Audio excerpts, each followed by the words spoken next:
नमस्कार प्रिय मित्रों, स्वागत है आप सभी का हमारे YouTube चैनल विशाखा धर्म गंगा में। नाग पंचमी का त्योहार नागों का त्योहार होता है। भारत, नेपाल और अन्य देशों में जहां हिंदू धर्म के अनुयायी रहते हैं, वे सभी इस दिन पारंपरिक रूप से नाग देवता की पूजा करते हैं और परिवार के कल्याण के लिए उनके आशीर्वाद की मांग की जाती है। इस दिन नाग देवता के दर्शन किए जाते हैं। रिवाज अनुसार इस दिन नाग यानी सर्प को दूध पिलाया जाता है। गांव में नाग पंचमी के दिन मेला सजता है, जिसमें झूले लगते हैं। पहलवानी का खेल, कुश्ती भी नाग पंचमी की एक विशेषता है। कई स्थानों पर नाग पंचमी के दिन विवाहित बेटियों को मायके में बुलाया जाता है। उनके परिवार को भोजन करवाकर दान दिया जाता है। साथ ही खेत के मालिक अन्य पशुओं जैसे बैल, गाय, भैंस आदि की भी पूजा करते हैं। साथ ही फसलों की भी पूजा की जाती है। नाग पंचमी पर पौराणिक कथा। नगर का एक सेठ था, उसके 4 पुत्र थे। सभी का विवाह हो चुका था। 3 पुत्र की पत्नियों का मायका बहुत संपन्न था। उसे धन धान्य की कोई कमी न थी, लेकिन चौथी के परिवार में कोई नहीं था। उसका विवाह किसी रिश्तेदार ने किया था। अन्य 3 बहुएं अपने घरों से कई उपहार लाती थी और छोटी बहू को ताने मारती थी, लेकिन छोटी बहू का स्वभाव से बहुत अच्छी थी। उस पर इन बातों का कोई प्रभाव नहीं पड़ता था।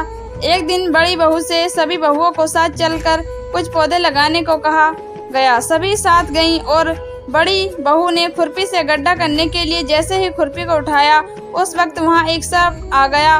उसने उसे मारने की सोची, लेकिन छोटी बहू ने उसे रोक दिया। कहा, दीदी, ये बेजुबान जानवर है, इसे न मारो। तब सर्प की जान बच गई। कुछ वक्त बाद सर्प छोटी बहू के स्वप्न में आया और उसने उससे कहा, तुमने मेरी जान बचाई है, इसलिए तुम जो चाहो मांग लो। तब छोटी बहू ने सर्प को उसका भाई बनने के लिए कहा। सर्प ने छोटी बहू को अपनी बहन स्वीकार किया। कुछ दिनों बाद सारी बहुएं अपने मायके गईं और वापस आकर छोटी बहू को ताना मारने लगी। तभी छोटी बहू को वह स्वप्न याद आया और उसने मन ही मन सर्प को याद किया। एक दिन वह सांप मानव रूप के छोटी बहू के घर आया और उसने सभी को यकीन दिलाया कि वो छोटी बहू का दूर का भाई है और उसे अपने साथ मायके ले जाने आया है। परिवार वालों ने उसे जाने दिया। रास्ते में सांप ने छोटी बहू को अपना वास्तविक परिचय दिया और उसे शान से घर ले गया, जहाँ बहुत ही धन धान्य था। सांप ने अपनी बहन को बहुत सारा धन जेवर देकर मायके भेजा, जिसे देख बड़ी बहू जल गई और उसने छोटी बहू के पति को भड़काया और कहा कि छोटी बहू चरित्रहीन है।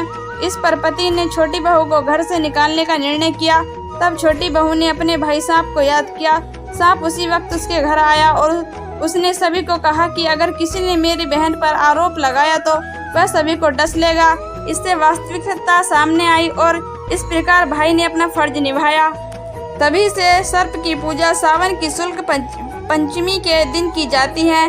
लड़कियां सर्प को अपना भाई मानकर पूजा करती हैं। धन धान्य की पूर्ति हेतु भी सांप की पूजा की जाती है। नाग पंचमी 2023 में यानी इस साल 21 अगस्त दिन सोमवार को मनाया जाएगा। नाग पंचमी पूजा के लिए शुभ मुहूर्त 6:05 से लेकर 8:39 यानी कि 2 घंटे 14 मिनट तक ही है। दोस्तों, ये कहानी अच्छी लगी हो तो वीडियो को एक लाइक जरूर कीजिएगा। धन्यवाद।